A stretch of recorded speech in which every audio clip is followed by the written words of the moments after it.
Well, hello, everyone. Sorry for the weather. We were all hoping to be outside, but at least for some of you, you went with us to see these new spaces. I want to start at the beginning and tell you what these signs really are going to mean for New Yorkers. So, look, if you live in any neighborhood of this city, you deal with the reality of congestion.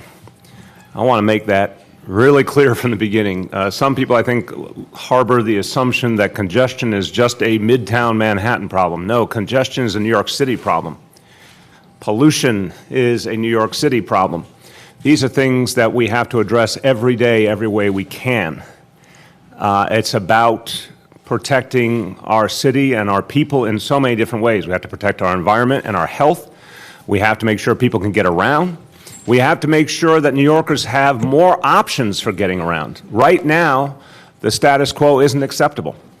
So our job is to create more and better options for New Yorkers to get around. And that's why this announcement, to me, is very exciting.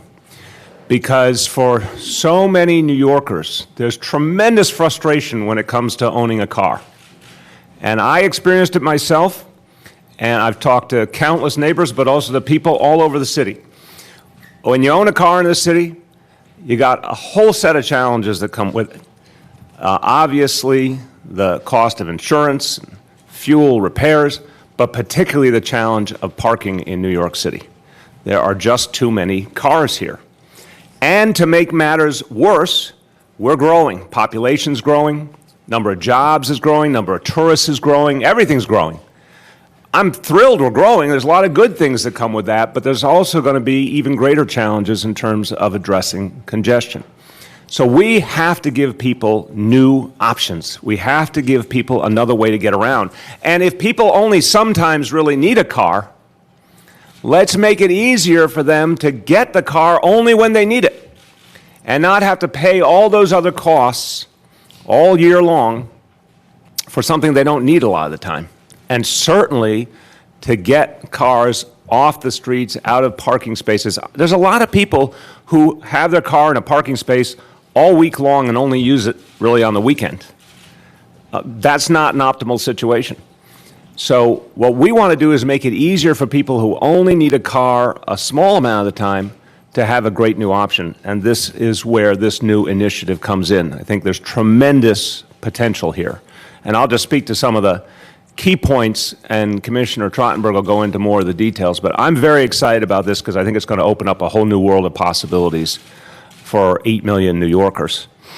Now, this is consistent with efforts we've made previously, and I want to thank all of the different leaders in this administration and all the agencies and all our partners, nonprofit partners, private sector partners who have helped us to expand the number of options.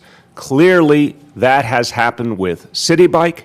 It has happened with NYC Ferry. In a public sector way, it's happening with Select Bus Service. These are all in the same vein, giving new options to New Yorkers, making it easier for them to get around. I want to thank everyone who's been a part of that, and I want to offer some particular appreciation today to our partners in this initiative around car sharing. I want to thank, and they're here with us, Paul Metz, the Car Share Group Manager for Enterprise, and Justin Holmes, the Director of Corporate Communications and Public Policy for Zipcar. Thank you both for being here, and thank you for the great service that you're providing to New Yorkers. Also, this, as I mentioned, is very important to our overall efforts to create sustainability, to protect our environment, to have a city that is more and more built for the future, for a sustainable future. So I want to thank the person who I rely on to help us do that kind of planning, the Director of the Mayor's Office of Sustainability, Mark Chambers. And another important feature, because we believe in making opportunities like this available to a wide range of New Yorkers, regardless of income. There's a great partnership here with these two companies and the New York City Housing Authority to make sure the Housing Authority residents have opportunity to take advantage of this service. I want to thank from the Housing Authority, we have the Executive Vice President for External Affairs, Dave Priston. I want to thank you for being with us as well. So Put this in the same vein. You got City Bike, you got NYC Ferry, you got Select Bus Service, now car sharing, all pointed in the same direction. And it's a really simple idea. You go online, you reserve a car, you go to where the car is, you unlock it, you drive away. Couldn't be simpler. It's simple, it's convenient, it allows people to get a car they need quickly and easily. It's a lot less complex than traditional car rental systems are. So in partnering with these two companies, this is something we're going to start right away. So the partnership with Zipcar and with Enterprise literally begins Monday. This coming Monday, more than 300 dedicated parking spots will be available around New York City, 24 of them in lots in the public housing developments. And in addition, I mentioned for public housing developments, wanting to make these available and a good option. NYCHA residents will have the ability to join these card sharing services for free. The membership fee will be waived and they will get discount rates. Also, for ID NYC holders, they will get a 1-year free membership with Zipcar. Wow. So these are really great benefits. Also, in the category of news you can use, I want people to understand how affordable these services can be. So they start at $8 an hour and at $69 a day to rent these vehicles. And I can say, as from the early years of parenthood, when Charlene and I needed to, before we had a car, when we needed to do something with Kiara, our only choice was to call a car service. And the car services were great, but $8, $8 was for a 10-minute ride. You're talking about here $8 for an hour, again, $69 for a day. This is a very affordable service for a lot of New Yorkers.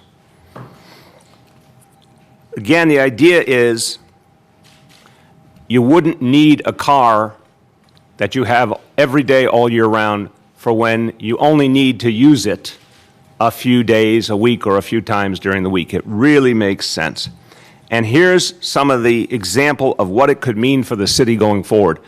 Every New Yorker, I guarantee you this, if you said to New Yorkers, what if we had a plan to get a lot of cars off the roads and off the streets and open up a lot more parking spaces, would you like that idea? I bet you would get close to a universal yes. Here's what studies have shown. For each shared car available, a city can take up to 20 cars off the road. Think about that. 20 cars that will not be purchased or will no longer be necessary because the shared service is available. Think about where that could lead us in terms of clearing up congestion, in terms of making more parking spaces available in the long term. So this is very exciting.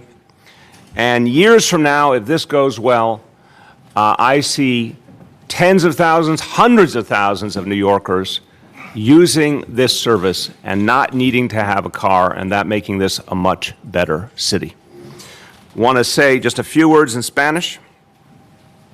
Al reservar más 300 espacios para estacionar autos compartidos, estamos mejorando las opciones de transporte en nuestra ciudad. Ahora habrá un auto disponible a la vuelta de la esquina para los neoyorquinos que necesiten alquilar uno a corto plazo. Este plan abre la ciudad a gente sin autos, reduce la congestión y la contaminación y mejorar la calidad de vida de todos los neoyorquinos. With that, I want to turn to someone who's equally excited, our Transportation Commissioner, Polly Trottenberg. Thank you, Mr. Mayor. I am excited, and thank you for your enthusiasm. You have long been interested, I know, in seeing if the city could find a way to come up with an alternative that would enable people perhaps to give up owning cars, but give them a practical and affordable way to use a car when they needed one. And we're here with our leader from the council, Councilmember Levine, who championed this legislation, Chairman Rodriguez, Borough President Brewer, my colleague from the Mayor's Office of Sustainability, and our private sector colleagues, Justin Holmes and Paul Metz. It's great to all have you here. We are excited about this partnership. Under the legislation that the Councilmember Levine got passed, we are now going to be opening up 285 parking spaces across the 4 boroughs, 230 on street, and some of you saw today the mayor stood at where those spaces will be here up on the Upper West Side, and another 55 spots in DOT municipal lots, as well as the NYCHA, 24 NYCHA spots. The pilot will really, we think, serve potentially 2 kinds of neighborhoods. One, the mayor sort of mentioned a neighborhood where people are not using their cars to commute to work every day. They're just using them occasionally on weekends, but they're keeping a car in the neighborhood. It's very expensive. It's very inconvenient. They're very much a group that potentially could just benefit tremendously from Zipcar. And then in other neighborhoods, for example, like the Rockaways, where there are fewer transit options, people perhaps don't want to have the expense of owning a car, but they need from time to time to have access to one. Studies have shown that owning a car in New York City right now is about $9,000 a year, with car payments, insurance, maintenance, as well as the hassles of parking, potential tickets, all the inconveniences of owning a car here.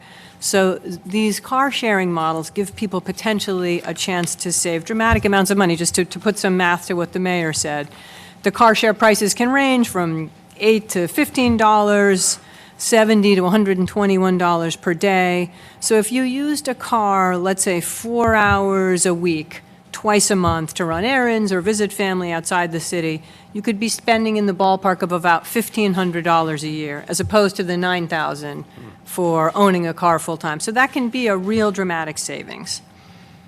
And as the mayor said, we have shown, research has shown, and we've looked at a bunch of studies over a course of years, that in the long run, car share can induce people to give up cars. That eases congestion, tackles air quality problems, and we hope will really actually ease the competition for parking at the curb. So those of you who saw today, we've put up specific signage at the curb, and car share companies will be parking their cars in those spaces. We've worked with local community stakeholders, community boards, elected officials to pick the areas. We went with a coalition of the willing, neighborhoods that were very interested in doing this, and we'll be doing a big effort of public outreach, social media, et cetera, to make sure local residents are aware of the pilot. This is going to be a 2-year pilot. We will be evaluating as we go. We will be seeing how the cars are being used, talking to our private sector partners, and of course, obviously surveying the users and seeing if they're liking the service and it's working as well as it should be. And then over the course of the pilot, we'll see if we're interested in expanding or what steps we might take next. I think as the mayor said, if the pilot goes well, this has real potential to offer New Yorkers a much more affordable way to have access to a car when they need it. I just want to give a thanks particularly to a couple of members of my team, Alex Keating and Laura McNeil, who did a lot of the yeoman's work of putting this together, and William Lee and Tony Galgan from our borough engineering shop as well. So thank you, Mr. Mayor. We are excited. Thank you very much, Polly. Now I want to hear from some elected officials, and I know Borough President Gail Brewer understands what her constituents go through all the time when they need options to get around, and she has strong views on this matter. Borough President Brewer.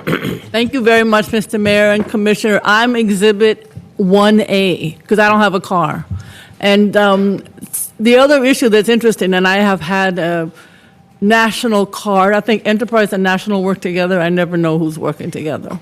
But they, this problem in Manhattan is the garages are disappearing. So I only rent, and this weekend, for instance, I have to go to a wedding, so I'm renting. And I have to say the garages disappear. So the idea, because of development, the development takes over the garage, and before you know it, you have residential as opposed to the garage. So having these spaces is more important in Manhattan anyway than ever. So this is really an exciting program. So without a car, never owned a car, and I always rent, and I have a Zip membership. So thank you very much for this program. I really am excited. So we know that if this program gives more people who can't afford a car access to cars, as you heard, it gives more people who own cars the option to use one of these services instead. And as you heard, there's over a $9,000 saving every single year. And we know that every study suggests that these services allow many people to stop being private car owners. We know that from other major cities, research suggests that as many as 23 to 32% of members of round-trip style car share services gave up their private cars. And there's also research showing that car share drivers who are charged based on time spend less time on the road, improving air quality, lessening congestion, and all the other things that are better when we don't have cars on the road. And there are some folks who, for whatever reason, don't need to own cars, but there are many New Yorkers who do because they have to get to work. And for them and for those of us who have chosen not to own cars, car share is a great, great program. It provides access to a car when it's necessary, and it saves money, saves aggravation. There's nothing worse than going from one side of the street to the other. There are people who do it their entire lives, and it can save the environment.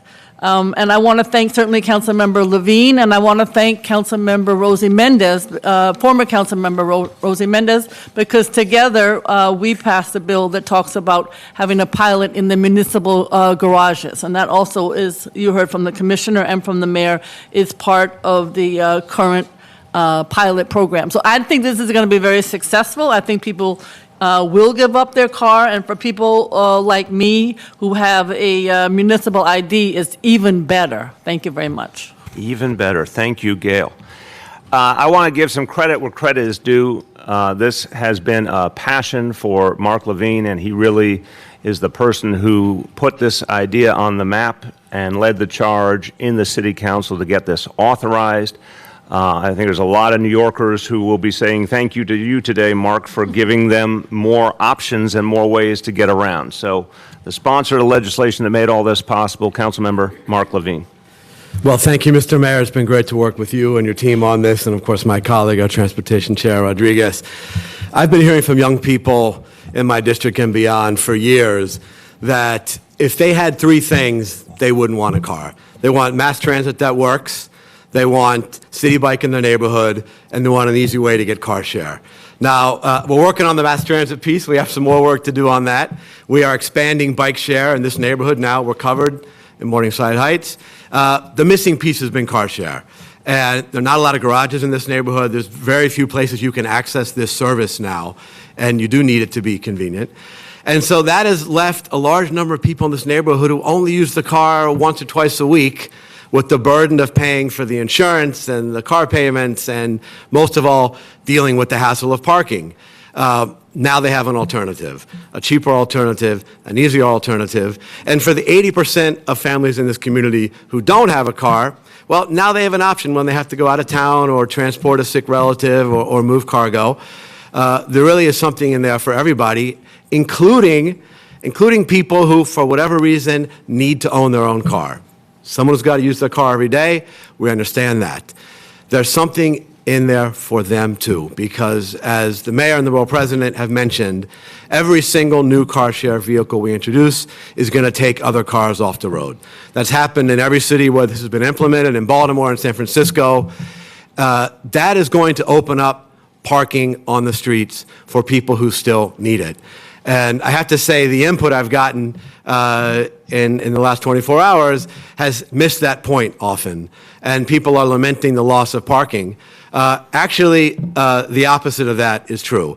This is a smart policy that gives more New Yorkers an alternative to owning their own car, and that opens up parking for everybody else. It's a win for our environment, it's a win for our economy, and it's going to tackle the scourge of congestion in an innovative new way, and we need government to be innovative to tackle this kind of challenge. So I am excited to roll this out here uptown, and truly thank you, Mr. Mayor, DOT, and my colleagues for making this possible. Thank you very much, Mark. And I want to say, lest anyone think this is just something that younger New Yorkers will appreciate, who had the statistic on your membership? What did you say? 40% of our members are under 40 now. 40% are? Under 40. Under 40, 60% over, that's what I was going to say. Okay, 40% are over 40 years old.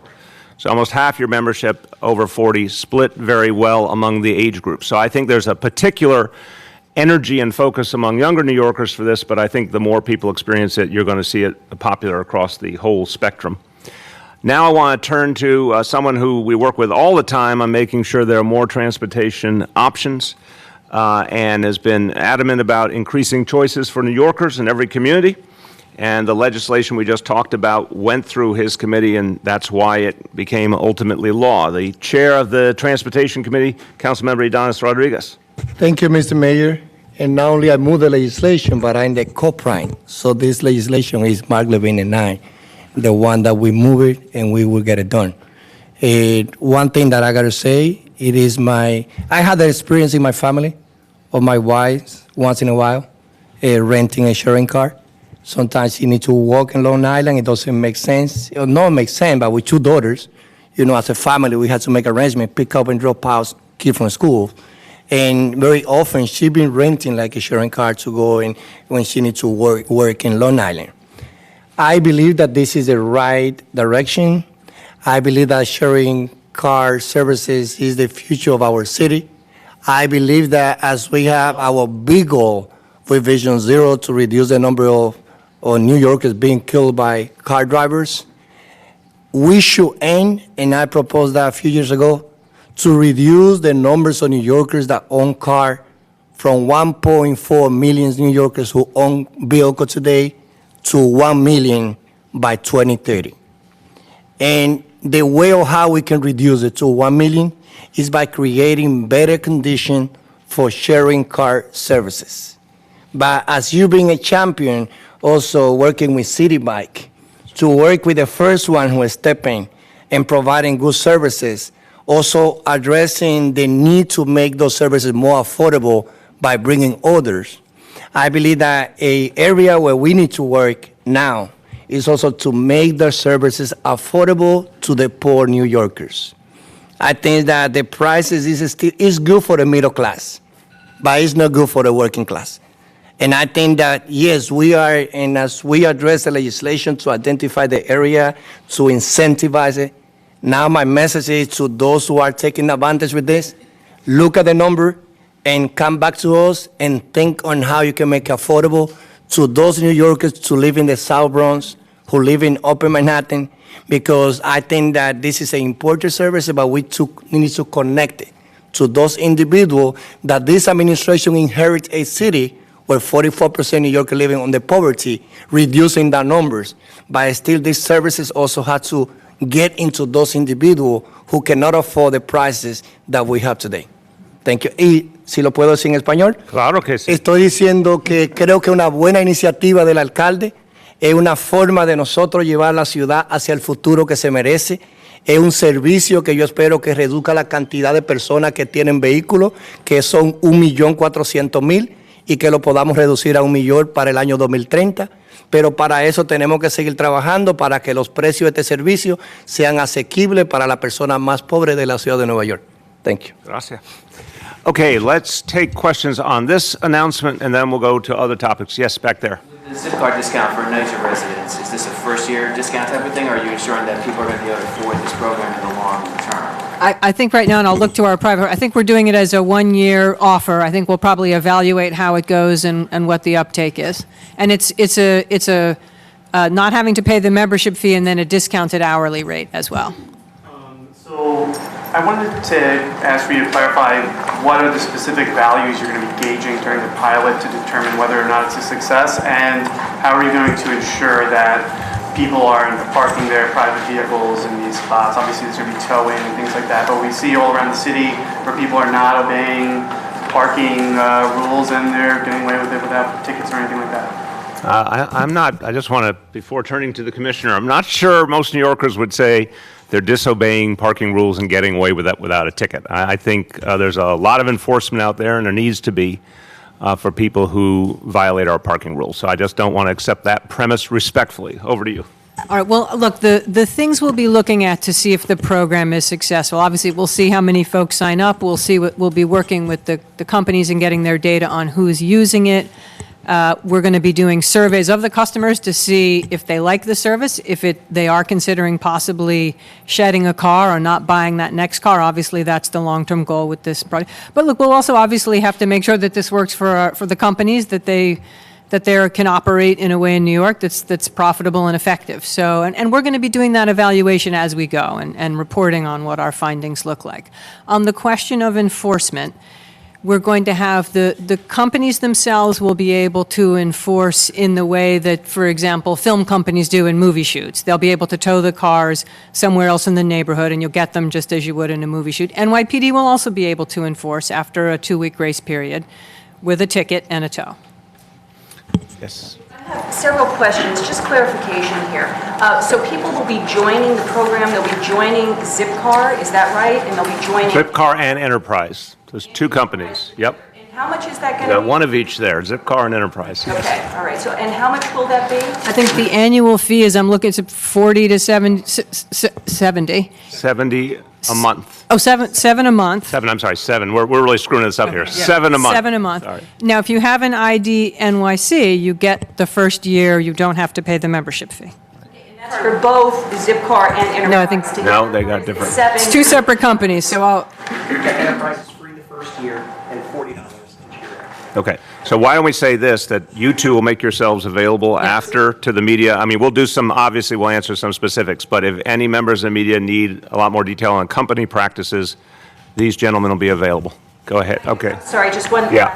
last clarification here, Commissioner. The number of spaces, first of all, if you could clarify the number, and also, are these just street spaces that you're talking about here, or are some of these in parking garages? right, there's actually 3 categories: 230 on-street spaces, 55 spaces in 17 of DOT's municipal lots, and then 24 spaces in a number of NYCHA's lots.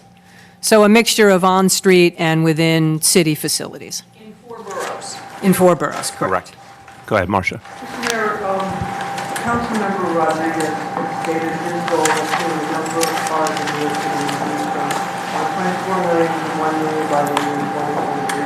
I wonder if you think it's an achievable goal, and what role will programs like CarShare play in helping you to achieve that goal? So I'll start, and the commissioner probably has a lot more detailed understanding. I think it's the right thing to say we have to greatly reduce the number of cars in the city. So I can't speak to that specific goal because I don't know the analysis, but I think it's right to set such a goal ultimately. This is absolutely one of the ways we can reduce the number of cars while still giving people the availability of a vehicle when they need one. And I'm thinking from the perspective of an average New York City family that sometimes they need a car, but they would like to have it be cheaper. They'd like it to be easy. They'd like to save a lot of time and energy by not having to park. I spent more nights than I could possibly count circling the block, looking for a parking space. I think a typical night was 15, 20 minutes if I was lucky. Right? So think about this, because this is really about quality of life more deeply, too. Every New Yorker who owns a car and spends a really big portion of their time looking for parking, imagine not having to do that anymore. Imagine not having that hassle. But when you need a car, it's there. And the truth is, if this is the point that Gail made, if it's by the hour, you're going to be really smart about when you actually need it and only using it for the hours that are really important to use. So I think this absolutely will help us reduce the number of cars, reduce congestion, and open up parking spaces. Go ahead.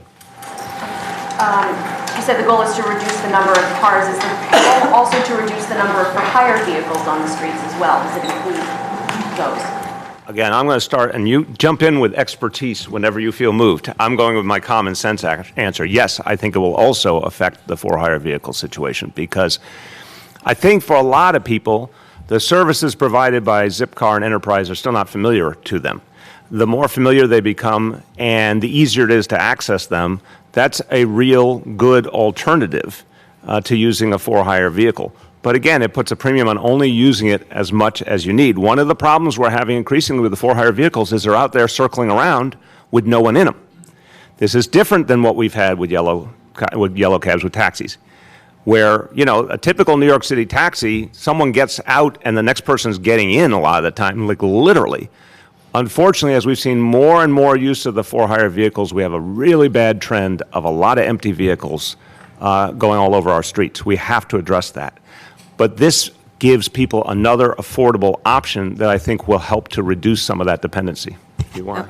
No, I would just add, I think you put it well. I mean, as DOT commissioner, what we face in the city, you mentioned the growth, 8.6 million New Yorkers, 62 million tourists, big increase in the Ubers and Lyfts, et cetera, big increase in packages now, Amazon, Fresh Direct, as well as a booming construction market, all great news, but certainly for us in DOT, we experience how we deal with the congestion and the incredible demand at our curb.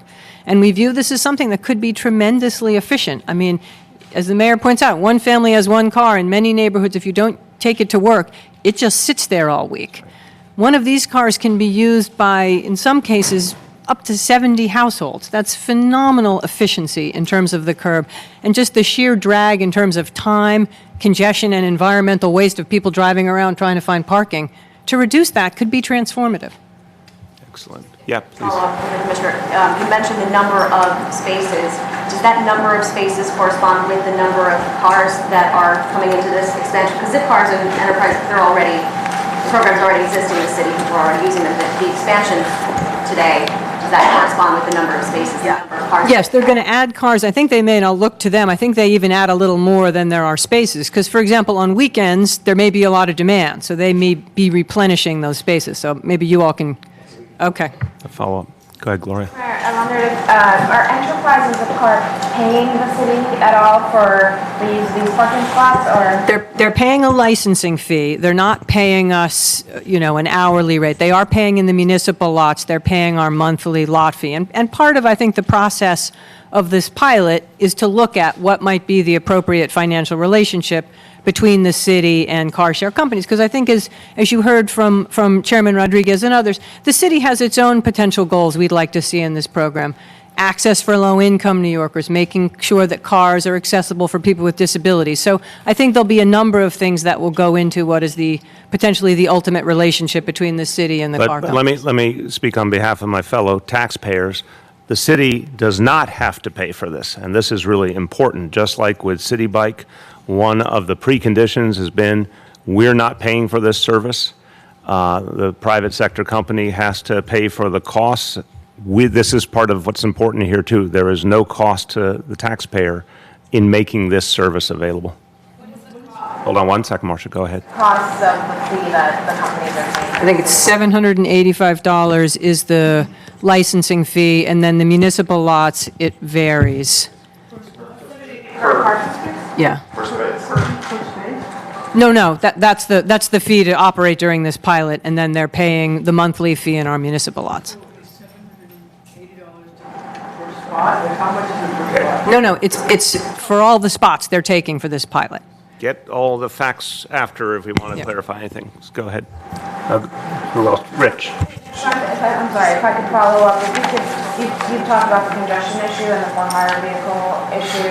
Where is that effort? You've said that you wanted to work with the council this year to address it once again. Where is that effort? Sure. Let me speak to that. I'll turn to the council members, and obviously, the Speaker Johnson should speak to this. But look, our view is it's time to address this issue. And there's been a lot of interest in the council. We're all focused right now on doing the most important thing we do each year, which is the budget. But once we get past that, I think it's going to be a major item on the agenda, figuring out some kind of way to address this overflow and surplus of for-hire vehicles on our streets. But if either one of you want to speak to it. Well, from my role as a chairman of the Committee of Transportation, definitely I will be working with Speaker Johnson in the administration to address something that has been very important for us in the last couple of years, which is congestion is real. No one can deny. And I think that we have different ideas on the table. Some of them been going through pilot projects. We will continue working with those pilot projects to see how they work, and also sitting in the table later on to think about all the ideas on how we can put a solution to a congestion that is affecting everyone, especially those in Midtown Manhattan. Amen. Rich. So when you sign up for a usual rent-a-car, they always ask you whether or not you'd love to take the optional insurance. Are these cars self-insured? I mean, what's the deal here? Do you have to have insurance, or what's the deal? Actually, maybe we'll just let the car companies talk about the insurance. Say again? Gas and insurance. Gas and insurance are included. And that's the same with Enterprise as well. For both companies. Simultaneous translation. Okay, who hasn't gone? We'll come back to those who have gone. Dave. Mayor, just two things. First of all, is this completely between the person who wants to participate in this program? Because the first thing people are going to wonder tonight is how do they just contact the companies? They don't call 311 or anything like that? They can go through the city website to get Right, DOT, you can just go to our website, and there, or you can contact Enterprise or Zipcar directly. My second question is, do you know roughly how many cars are in the city on any given days? You mean total cars? Or sharing cars? No, just all cars. All cars on any given day in New York City? I mean, it's, as Chairman said, I guess about 1.4 vehicles registration in the city. I will admit, there's probably a good number of cars in the city that are not registered in the There's city. a suspicious number of Vermont license plates in New York City. So, But I believe there's 1 million private vehicles entering the borough of Manhattan every yes, day. and- There are about 30,000 on-street parking spots, so the geometry doesn't work, which is why leveraging this space when 50 families or more can share one spot is the solution. My main question here is, I mean, we got more than 1 million cars, and not to poo-poo this, but we're talking 309 spaces? no, wait, this is a pilot towards something we think much bigger. And the reason we're sitting here with you is not the number of spaces in the pilot, it's where this could go. If this works, we're going to take it citywide in a very aggressive way. Because imagine if the theory proves to be true. Imagine if it is true in New York City that for every shared car, there are 20 fewer cars that are either purchased or owned. You immediately can see the potential of that. And as Polly said, if one shared car is used by 70 people, there's tremendous potential here. And it's because we're up against these daunting numbers that we better start innovating quickly. So we should, actually, it's a really great question, what is that total? So I'm going to ask the commissioner to come back to you and me both, Dave, with between the cars registered here and the cars that come in the day, particularly on a weekday. What does it look like? It's a very daunting number, which means the status quo can't hold. We literally cannot keep doing what we're doing and expect a different result. We've got to do something different. This is very exciting to me because it just stands to reason. For a lot of people, if they really think this is a convenient option, they're going to say, I don't need a car anymore. And I can, again, I'll speak from the perspective of my block. When I go back to my block on January 1st, 2022, I am not buying a car. I guarantee you. The last years before I gave up my car, I was cursing that car every single night. Like, why am I going through this for something I only use some of the time? But I know that Zipcar and Enterprise are going to be available in my area.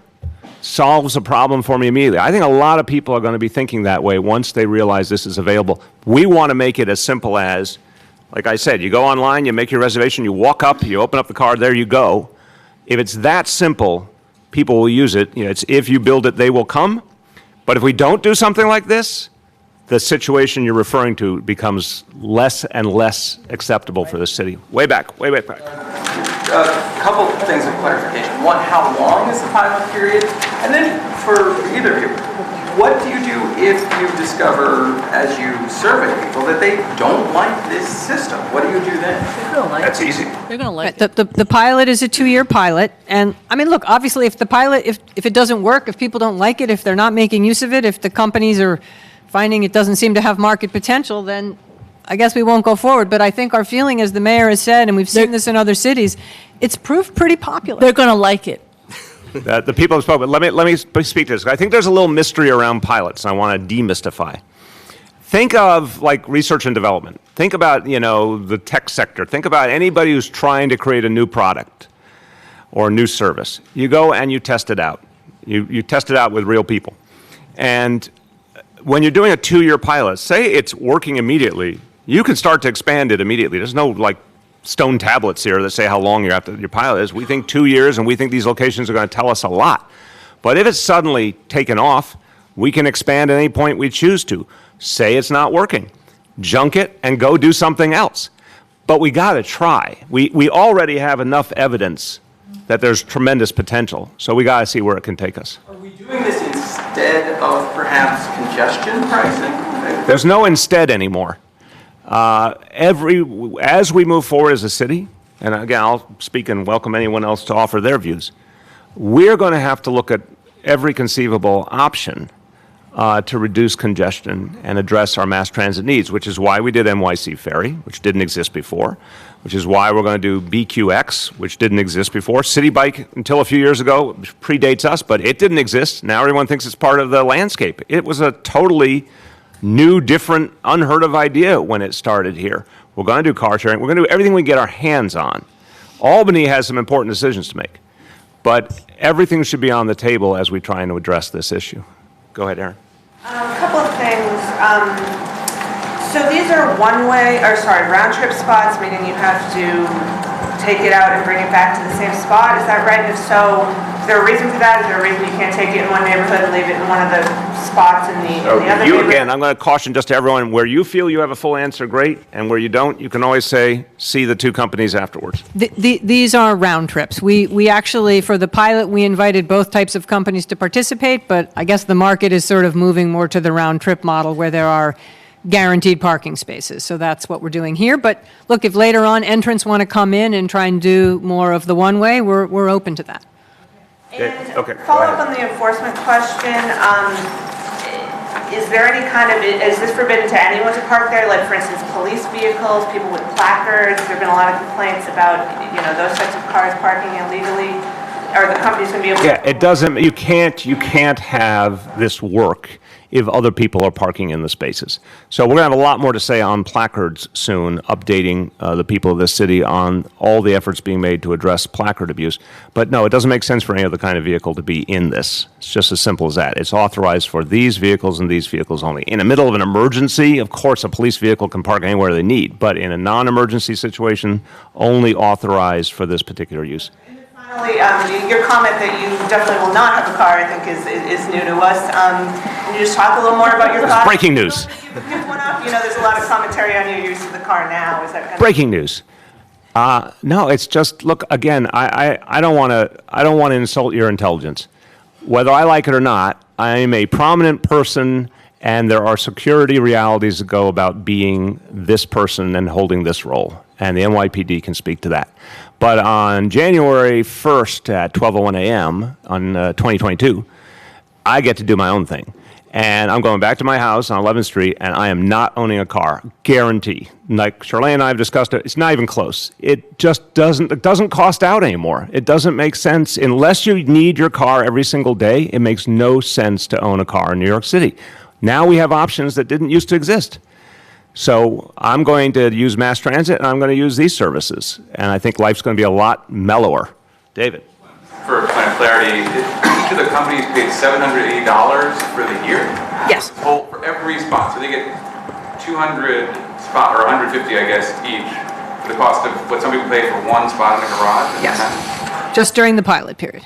Why is that? But they also get advertising on the street that they didn't have before in the form of these signs. We're getting, look, I'm going to again give the layman's answer. We're getting a public service, and the taxpayers are paying nothing. And again, look at the city bike parallel here. We got something for free for the people of the city, and we feel this is a fair deal to begin.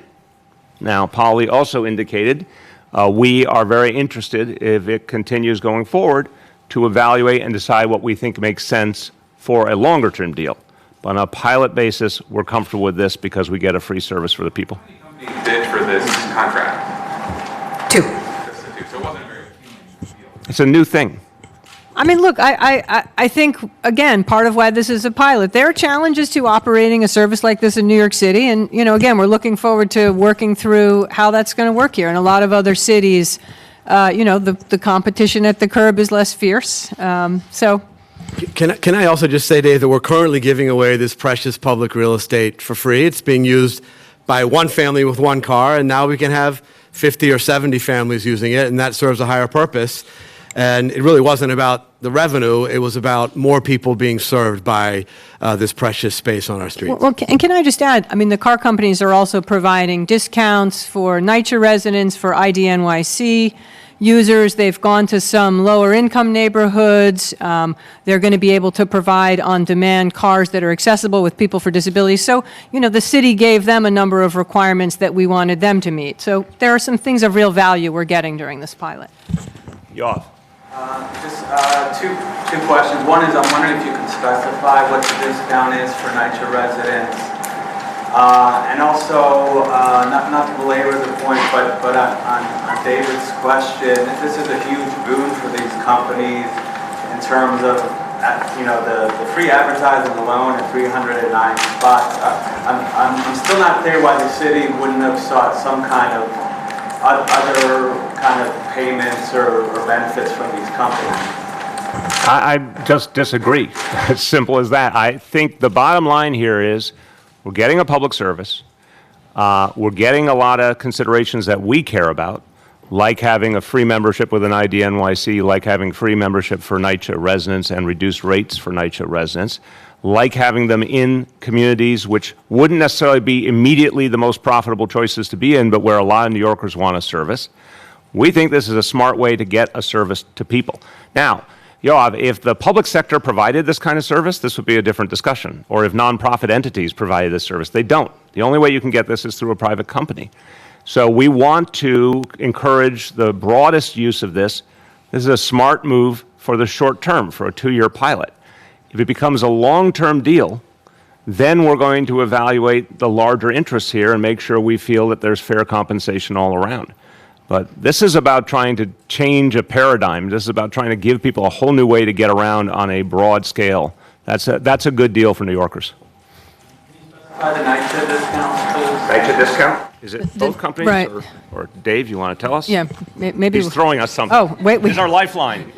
NYCHA has thrown us, yes. So you get first year for free. You get a $20 draw. Zipcar. Now, is it Zipcar? This is Zipcar, and we'll hear at Enterprise. You get a $20 credit, and then you save $1 an hour on the hourly rate. And I don't know. Let's do that one more time. Free membership the first year, and I think that's true for membership both. That's true for both companies, Zipcar right? and Enterprise. Free first-year membership for both companies for NYCHA residents. Zipcar is a $20 credit. So basically, NYCHA resident, it's free to join, and you can try it out free and see if you like it. I don't know for. We have $25. Enterprise is $25. So for both, no membership fee up front and an ability to go try the cars out for free, and then after that, a discount on the hourly rate. Zipcar is $1 an hour. Okay. No, so no Zipcar, $1 an hour discount. No, right, and Zipcar will be in 24, have 24 vehicles and a number of NYCHA. Again, I'm going to emphasize on more detailed questions than what we've heard so far. Go see these two guys. Okay, we're coming around. Who has not gone? Everyone's gone. Okay, we're going to go back around sort of in the order we went before. So I think a lot of the questions about the costs are, kind of signifying, you can look at how many cars are on the street, how many parking spaces you have, that municipalities, typically, including New York, just undervalue the price of parking. And then the value of curb space. So I want to see if the city is also looking at adjusting meter rates. I think there's been talk about that for years.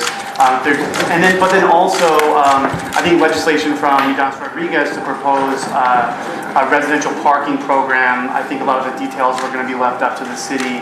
Is there any progress on that as well? Okay, let's separate the first point. I can speak to the first point because that was included in the mayor's executive budget, and I spoke about it at actually my budget hearing in front of the council. The city is going to be raising parking rates modestly, and in Manhattan we're going to be doing something that other cities, San Francisco and other cities, have pursuing, which is progressive rates, which is the second hour will cost you more than the first to try and encourage turnover and better pricing at the curb. So yes. Parking prices are a part of the tackling congestion and improving curb accessibility. Residential parking permits? Residential parking permits. So Polly Trottenberg and I have something in common. We've spent part of our life in a city with residential parking permits, Cambridge, Massachusetts. And they have joys and sorrows. And that's a much easier, smaller location. So I inherently can make the argument for residential parking permits, but I could also tell you there's some real downside, so we respect the interest of the council for sure, but the jury's still out, I think, deeply in trying to sort out all the issues that would go with it. Do you want to add? I mean, I can just say, having spoken to other cities that have done it, and there's no city, obviously, that's as big as complicated in New York, and I know we have our council members here who have some legislation on this front. There are sort of different problems you can solve for. One is the problem I know as you're experiencing in Upper Manhattan, perhaps people driving in from New Jersey, from other states.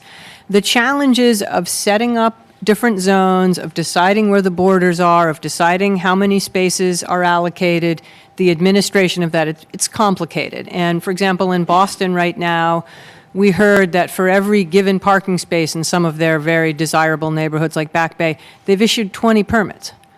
So the demand, basically, if you really want to make it work so that people can find a parking space, you have to at some point really cap the number of permits you give out. Not an easy thing to do. Right. So there are just a lot of policy questions around. I know it's something the council wants to explore further, a lot of policy. And it should be, I want to be clear, it should be explored.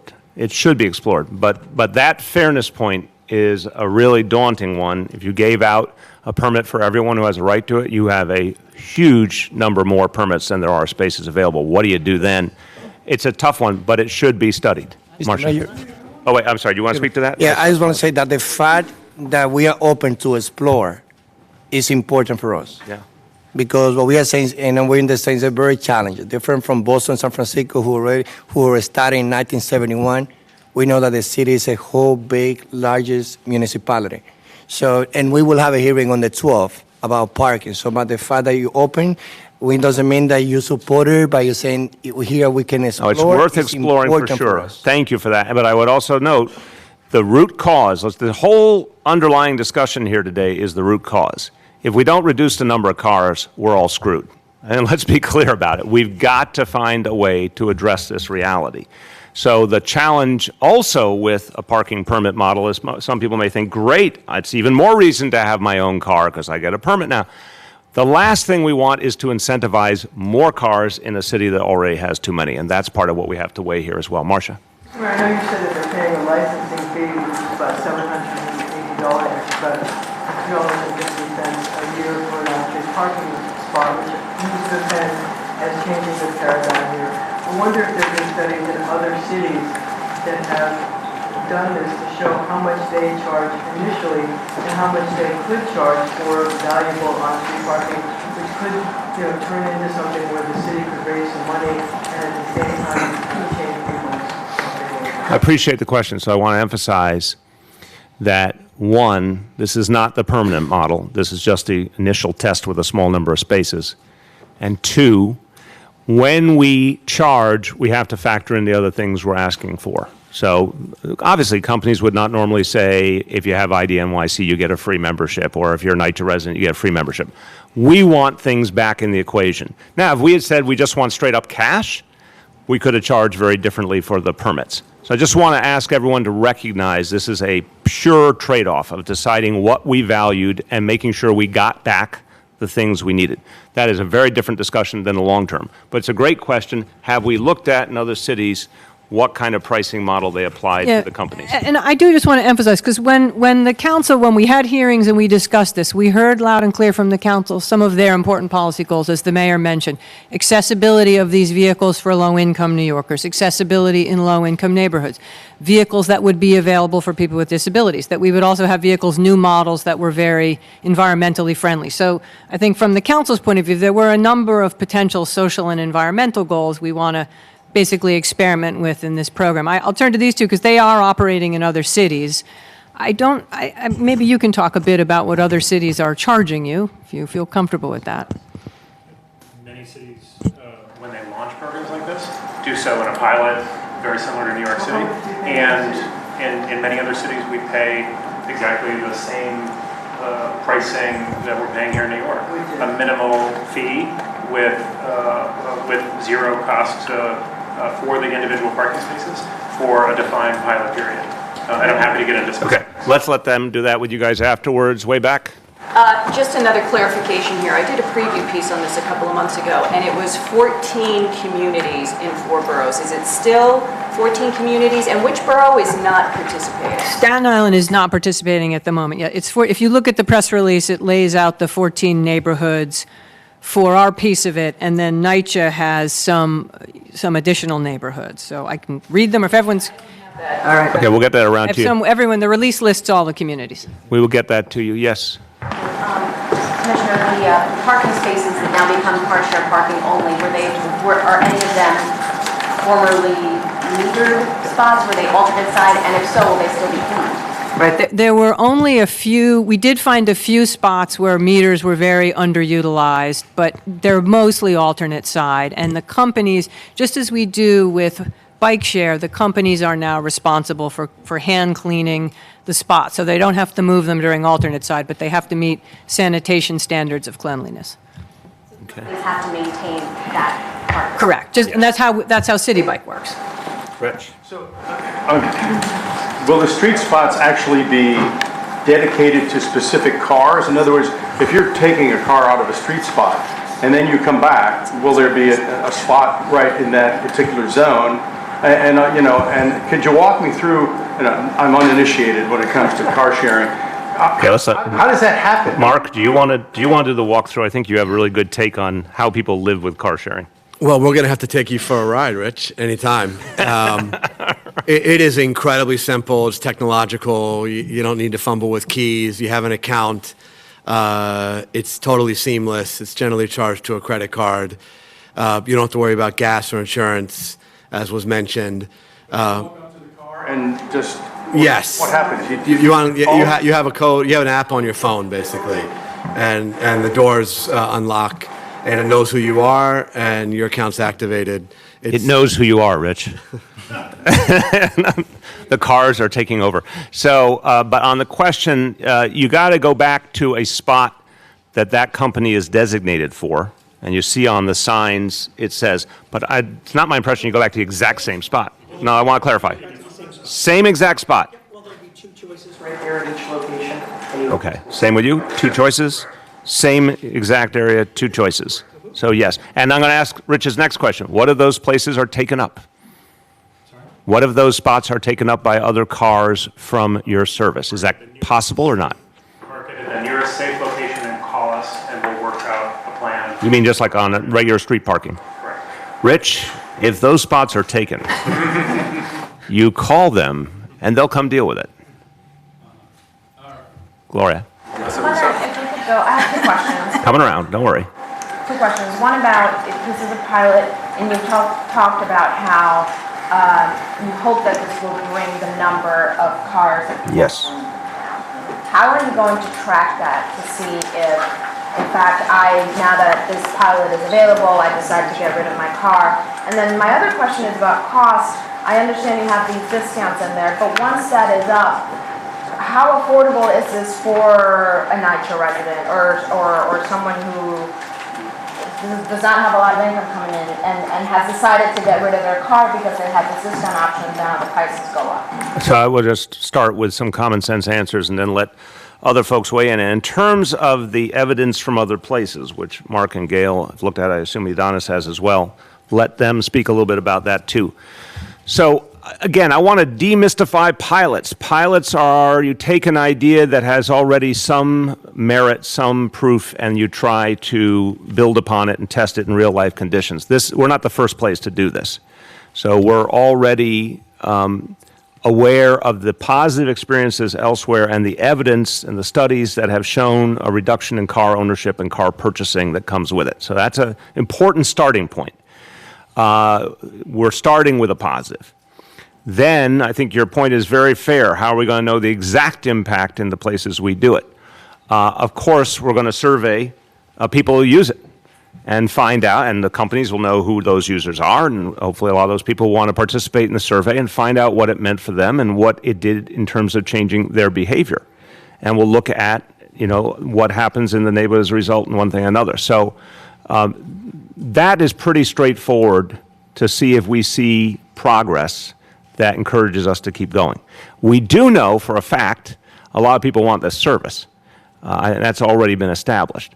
But we want to test for those additional positive impacts. Do either you want to talk about other cities? It was just 23 to 32% of people who own cars gave them up to use car sharing. So I don't know, I can get to the study itself, but that's a pretty high number. Well, other cities do customer surveys, and they show as little as 8 to 10 and as much as 20 cars given up, either because the customer says, I was going to buy a car and now I decided I don't need to, or they say, I actually had a car and I got rid of it, or I needed to upgrade and I decided I don't need to.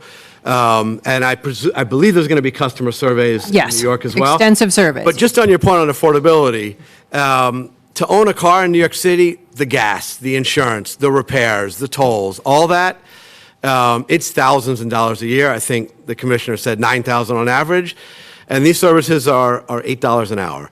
So if you're only using this a day or two a week, then you're just going to save thousands of dollars. And most people who own cars in uptown Manhattan are not driving to work every day. Right. They are taking mass transit to work every day. And they're using the cars to visit relatives out of town, to take a sick mother to the doctor, the kind of thing that you could do 1 or 2 times a week. And so this actually could save a ton of money for low-income New Yorkers. And I want to point out with the housing authority, the house, again, sometimes I think there's a very unfair stereotyping of people who live in public housing. It's 400,000 people, very high percentage of whom are working New Yorkers, who, by the way, a lot of whom own cars. If you go to NYCHA developments, there are substantial parking lots for the residents who own cars. So if you're already owning a car, you just bought into all those costs that Mark just talked about. Somehow you are affording that. We'd like to actually make it easier to get the car when you need it, but for a lot less money, so those hardworking people will have more money for other things in their life and can make ends meet better. So we understand we're in America, and car ownership in America has been encouraged for decades and decades and decades, even when it wasn't necessarily good for some people economically. Here's a way to make the virtues of a car available with a lot less cost. We go to this side, yes.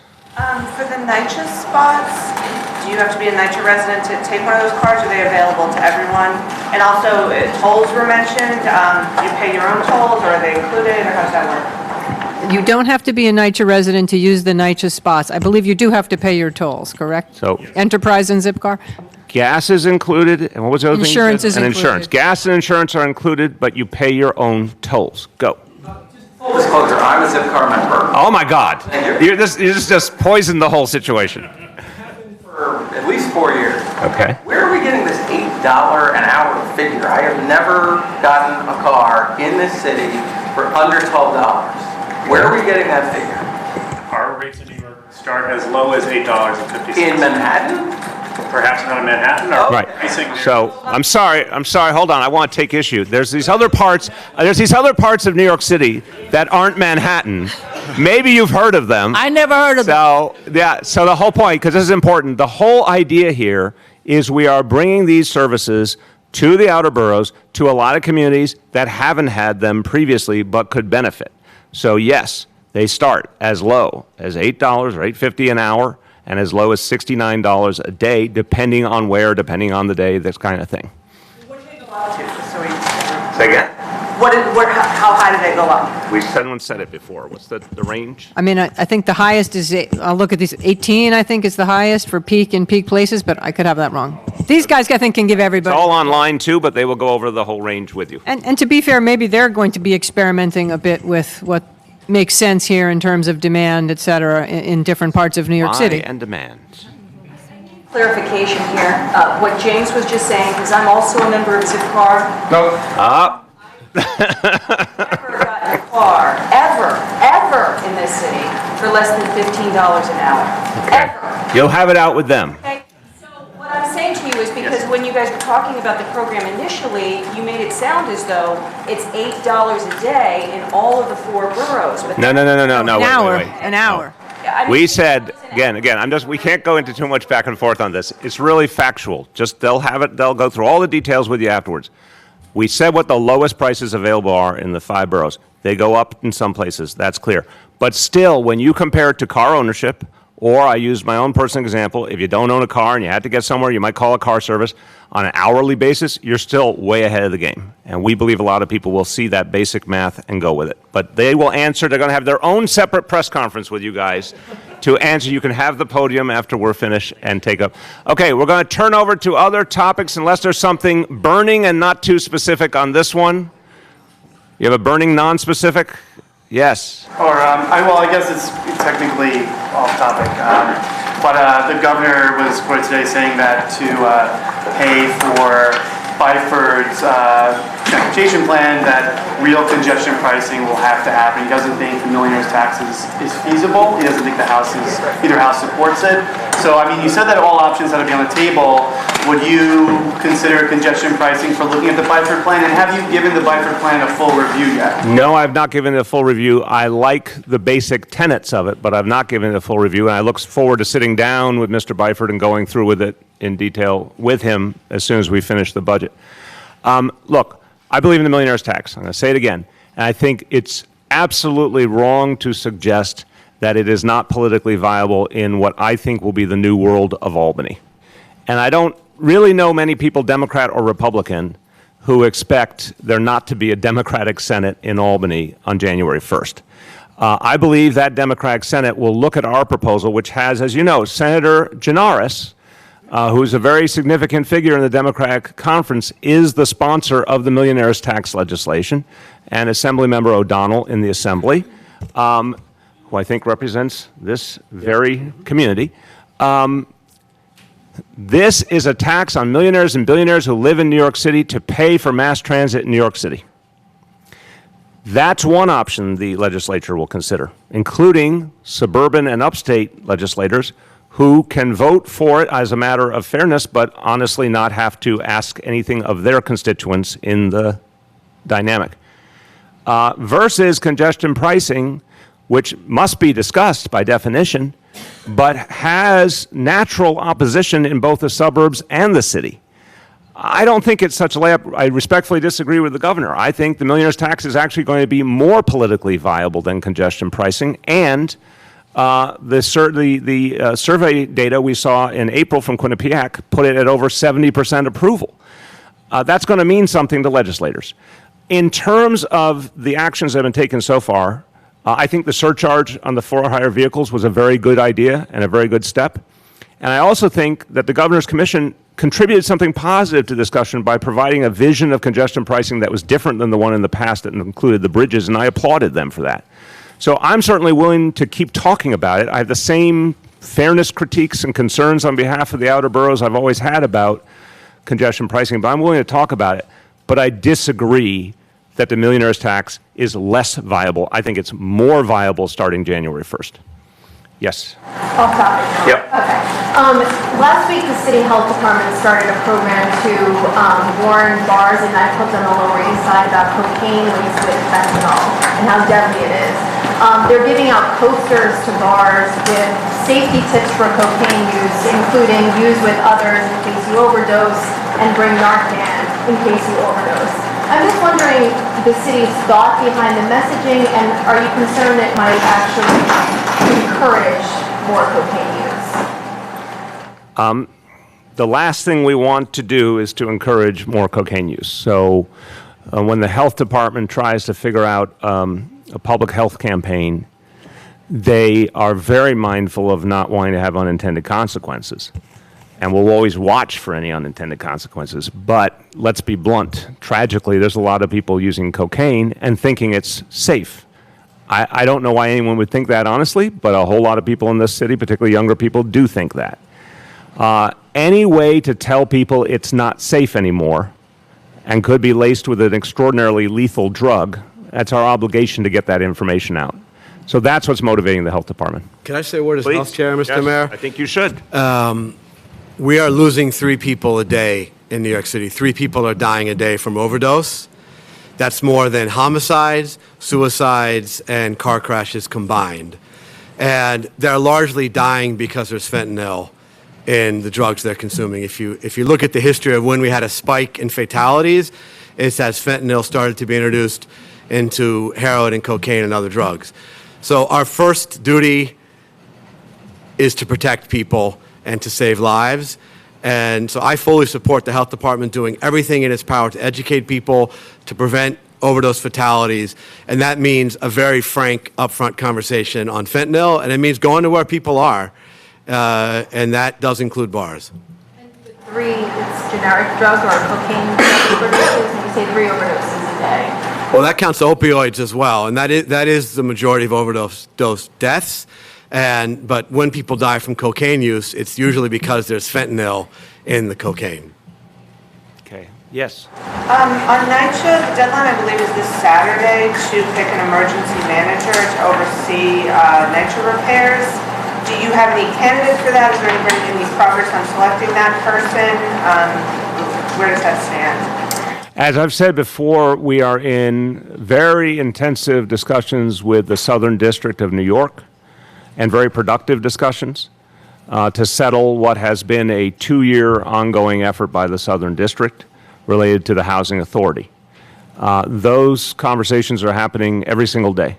So that's our focus right now. That, to me, is the way to address some of the long-standing challenges at NYCHA, and that's where our focus is. Yes. To follow up on that, Mr. Mayor, there's Councilman Richie Torres sent a letter asking why you agreed to negotiate on the NYCHA consent decree, which we think is going to put the city on the hook for over $1 billion in repairs. Why are you negotiating, and do you think the administration is liable for anything, and will you sign it voluntarily? So NYCHA is its own organization, it's its own entity by law. It's chartered by the federal government and the state government. And that's the reality, that's the legal reality. That said, the city has obviously been supporting NYCHA financially in various ways and plays a role. We think the Southern District has come forward with a set of concerns that are historically grounded that we want to try and address with them. And that requires negotiation. It's been productive negotiation. Obviously, a negotiation like this is not done in public. It's illegal. This is about a potential legal settlement. It is a sensitive matter. It has to be done in the manner we're doing it now. But I'm not going to get into any details. I'm not going to confirm any details. I'm only going to say I think if we can get to a fair settlement, that's in everyone's interest. Marcia. Mr. Mayor, this past Tuesday evening, a couple from New Jersey who was here to see a Broadway show was attacked by an assault by arrest, sometimes by stolen property and drug possession. He served his time for these crimes, and yet with that again, and this time he was much more aggressive. You're proposing making some very drugs legal, and I wonder if things like this concern you. These people have said that they never want to come to the city again, this is their city. It always concerns me when there's any crime, and I want to note that the NYPD has driven down crime now 4 years in a row and continues to. And we have, with the help of the council, we put 2,000 more officers on patrol. Of course, we care about literally every single crime, every single victim. I don't know all the details of this case. I do know at the same time, we need to achieve public safety while achieving fairness. We need to make sure that those who previously were saddled with a criminal record for something very minor are not whenever possible. We need to make sure the police resources are going to the most important issues, not smaller issues. We saw, and everyone has acknowledged, that there's been disparity in police enforcement. That has to change. There's been too much use of arrest. Remember, this NYPD under first Commissioner Bratton, then Commissioner O'Neill, have reduced arrest markedly while driving down crime, 100,000 fewer arrests in 2017 than 2013. We've got to keep working to do more of that, and that's the plan the NYPD will come out with. What would you say to convince them that they should say, we never want to come back to the city? I understand if anyone's been a victim of crime, how painful that is, how frustrating that is, and I would understand if that was their first impulse. I would hope when they have a chance to reflect on it, they'd recognize this is the safest big city in America with such extraordinary things to offer everyone. I really feel bad about what happened to them. I know justice will be served with the perpetrator. But I would ask them, after they've had a chance to think about it, to recognize there's a lot of good in this city. Okay, David. Back to NYCHA for a second. Did you and your administration sort of forego the chance to help pick a state monitor because you believe that a federally appointed monitor would supersede that? I'm not going to go into a whole lot of detail because of settlement discussions. I would only say the federal government is clearly the top level of government, and a federal monitor changes the entire discussion. We've had federal monitors before, very productively, with right now, this minute, the police department and the corrections department. It's been a very productive situation. So we have to resolve this to make sense of the whole rest of the equation. That's the bottom line. It sounds like you're expecting a federal monitor here. Again, I'm not going to get into any details of settlement. I'm not going to project anything. I'm not going to confirm anything because we are in negotiation. I'm going to say there have been productive discussions, that they've been consistent discussions, meaning the conversations are happening literally on a daily basis. I am hopeful of a settlement, and I believe this is where we all need to focus. Irony, and it seems as if the city would be happier with a U.S. attorney who was appointed by Donald Trump naming a monitor for NYCHA rather than a monitor named, or at least ordered by the Democratic governor of the state. You shouldn't, honestly, you shouldn't politicize. I know everyone feels it's the natural thing to do, but I want to emphasize, do not presume anything about this U.S. attorney. He's a new person in the role. I can say from our dealings with him, he has been fair. And it's been a good dialogue. So I really think it's important to judge people by their deeds. Also, I've said previously that, what we saw with the state executive order was a different kind of executive order than we had seen previously with other agencies. But most importantly, this has to be resolved with the federal government for all the other pieces to make sense, and that's why we're focused on it.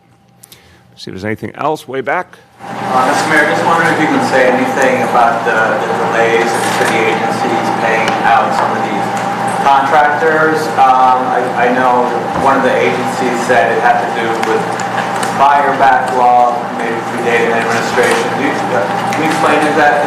I can editorialize more than I can explain because I'm not familiar with the details, but I'm not happy with it. I don't accept it. For nonprofits especially, they have real cash flow challenges. And I've said this to members of my team. I'm not talking out of school here.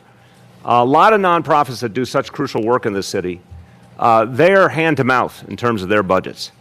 The city of New York obviously is a huge entity. We owe it to them to pay them as quickly as possible. So I'm not satisfied with the state of affairs. I'm sure there's some backlog issues that put extra pressure on our agencies. And you all know that, the world got very complex because of the mistakes of the past, meaning you have Vendex and so many other checks and balances because people did the wrong thing in the past, and now there's many, many layers that slow things down. But that's not the whole answer. The city needs to focus on paying these organizations as promptly as possible, and we're still not doing it well enough, and I'm going to instruct all my agencies to fix it. Yes? Last night, President Trump endorsed Sam Donovan. Who are you endorsing in that district? I've said this about the elections around this state in 2018. There'll be a day when I decide to speak about them. It's not today. I'll look at each race and decide if I'm going to be involved at all, but it will depend on who the candidates are and what their requests are as well. But we're not there yet. Yes? The city was very active in helping Puerto Rico recover from Hurricane Maria. Do you have any thoughts on the study that was released this week that estimates that the actual death toll there was close to 5,000 people? Yeah, it's sickening. This whole situation, every one of us can see how wrong it's been from the beginning. How long it took to restore electricity. How little help came from the United States government, how long it took for it to get there. I mean, this has been a horrible situation from the beginning. It pains me deeply, but doesn't shock me that we weren't told the truth about how many people died. And it's part of how people have evaded responsibility. And the federal government should be ashamed of itself when it comes to Puerto Rico. But you know what? Rather than words, how about deeds? They could right now fix the situation. They could continue to give assistance to the victims of the storm, which they constantly are talking about cutting off. I mean, this is the other strange thing. How, after you ended up not helping people originally, do you want to cut them off so quickly? Right? I mean, that's what we hear all the time. These folks are threatened with cutoff all the time. They should not be. Everyone who's getting assistance should continue to have that assistance while families get back on their feet. There should be a national priority to restore electricity in all of Puerto Rico. It's still not done. And this death toll is devastating and frightening. And, there's a whole lot of people still suffering. Why don't we go make it up to them as a nation? Yeah. I wanted to ask about the First Lady's role as chairwoman of the Mayor's Fund. There was a story that she has attended less than half of the fund's board meetings, that fundraising is down.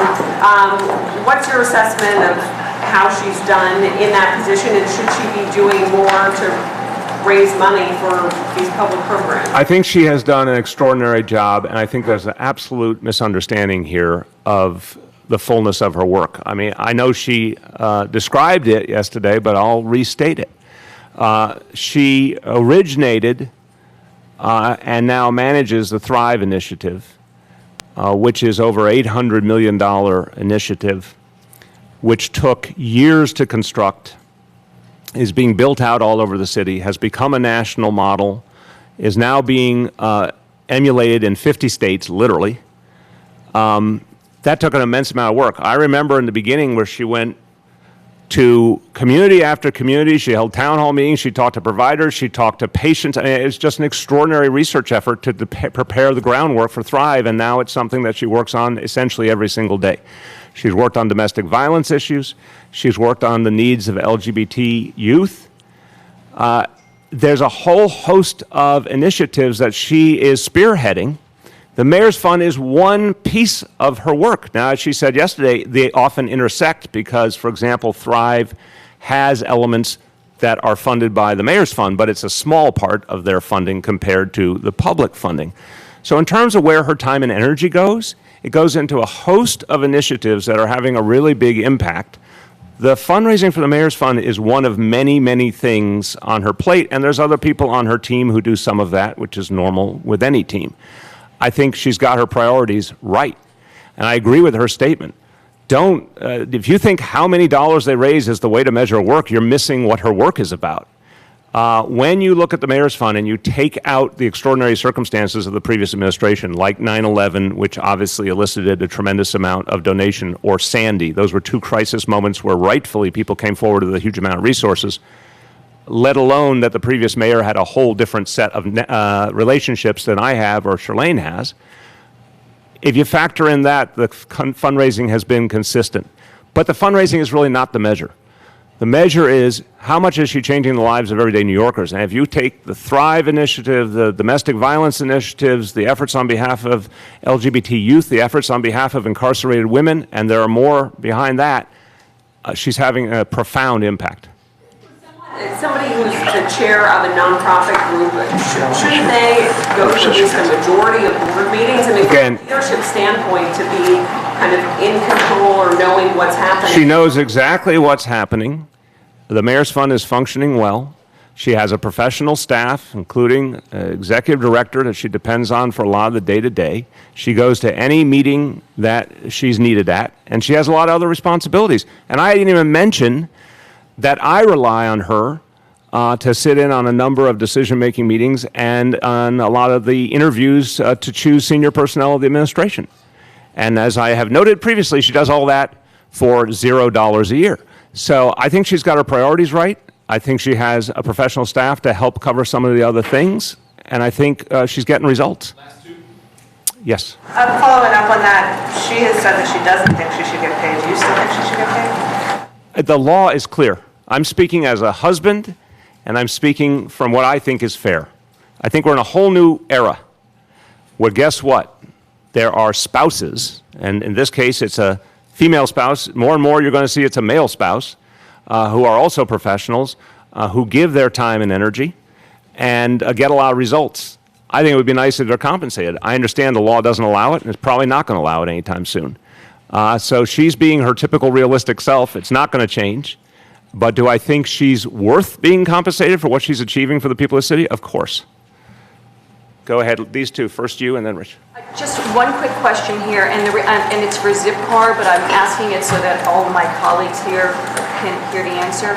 But with Zipcar currently, you don't have to pay for the gas unless it goes below a quarter of a tank, and then you need to replace that. So is that the way the system is going to work? Okay, can I just say, you'll get all this afterwards with them. I really don't want to go back into technical questions. So, well, I think it's more than just technical. My friend. They're saying that the gas is going to be for free, so I just want to My friend, we're going to step away in a moment.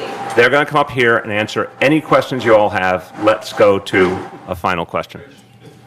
Mr. Mayor, so in regard to the millionaire and what you called millionaire and billionaires tax today. Yes. Your predecessor. I've called it before a millionaire and billionaires tax. Your predecessor had a unique perspective on that, That's a true statement. he would insist that the wealthy would move out of New York if you were to impose that. Are you working with legislators on this? You have an assessment of why you think the chances? Why is Yeah, no, it's a great question. So both parts of the question. Have you ever talked to him about it, by the way? Yes, actually, way back. I respect my predecessor. As you know, there's some areas that I fully agreed with what he did, and other areas I couldn't have disagreed more, but I really do respect him. That said, on this one, he never had any evidence. It was very anecdotal. I have asked our team, including our Economic Development Corporation, if there's any proof anywhere that these changes in taxation are having an effect on the behavior of the millionaires and billionaires who live here. Literally no one has any evidence that it changes things one way or another. I asked Nobel Prize-winning economist Joseph Stiglitz, when I first proposed the millionaire's tax for pre-K, did he fear there would be a negative impact? He said there's a lot of study of this, and what are effectively marginal changes in taxation do not affect the geographical choices of millionaires and billionaires. By the way, I asked him that. This is one of my favorite New York moments. It was during the 2013 campaign. I was outside the subway stop at 96th and Broadway campaigning. And this is only in New York. The Nobel Prize-winning economist walks by. So I said, hey, Joe, while I got you, let me ask you this. But I think that's the truth. There's no evidence of a change. When some people leave, we hear about it. But we also hear about a lot of people coming in. How many tech millionaires and billionaires and other folks have come into New York City in recent years? I think it at least balances out. But the other factor here is we just saw the biggest tax giveaway to the wealthy and corporations in decades in the legislation in Washington. And even though it's a bit of a mixed bag for New York, our studies so far suggest that a lot of millionaires and billionaires who live here ended up substantially better off. Some ended up a little worse off, but again, not enough, I think, to change fundamental behavior. The millionaire's tax would be a small impact for most of these folks, but would have a very big impact on our ability to have the subways run properly for all New Yorkers. To the last part of your question, why do I think that the political environment allows for it? So I'm betting on a Democratic Senate. We already know the Assembly has supported the notion previously. They've been in favor of it. I should say it this way. They've been in favor of additional taxes on millionaires and billionaires. They have not been in favor of congestion pricing to date. And again, I understand the virtues of congestion pricing, but I want to talk just pure political analysis. We know the Assembly has an appetite for increasing taxes on the millionaires and billionaires of this city.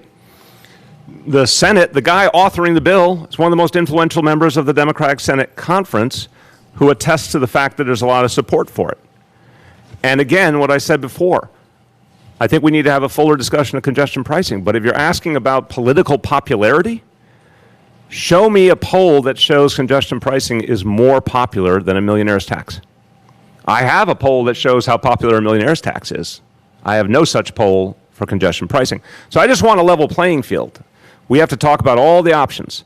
Or you could have a hybrid in theory.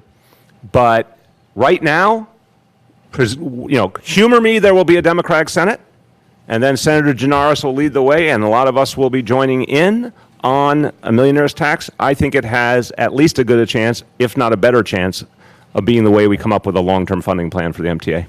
Thanks, everyone.